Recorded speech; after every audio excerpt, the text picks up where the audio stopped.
ভাই ছবি উঠাইলে তো ঝামেলা কথা বলি। হ্যালো, আসসালামু আলাইকুম। অতর্কিত এবং এই অতর্কিত হামলায় আমাদেরকে আমরা কখনোই ভাবি না যে আমাদেরকে এভাবে তারা হামলা করতে পারবে। জাতীয় প্রেস ক্লাবের সামনে শান্তা ফারজানার উপর এর আগে যে হামলা করেছিল তার প্রতিবাদে আমরা কর্মসূচি দিচ্ছিলাম।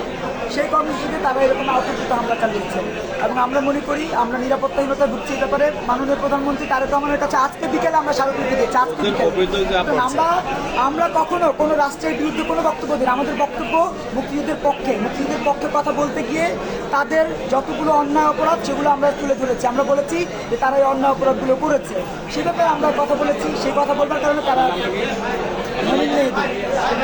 গালি দিতে পারে, উসমান হাজিকে যে গালি দিতে পারে, সেই বাংলাদেশের প্রশ্নে তাকে আমরা কোনো ছাড় দিতে পারি।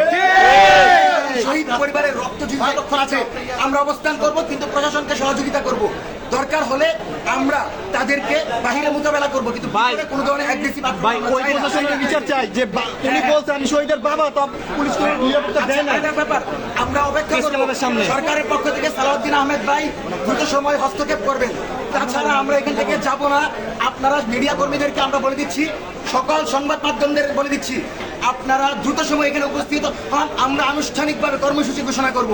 জামায়াত, বিএনপি, এনসিপি, গণ অধিকার পরিষদ প্রত্যেককে শহীদ পরিবারের সাথে নিয়ে ফারজানাদেরকে গ্রেপ্তার করতে হবে।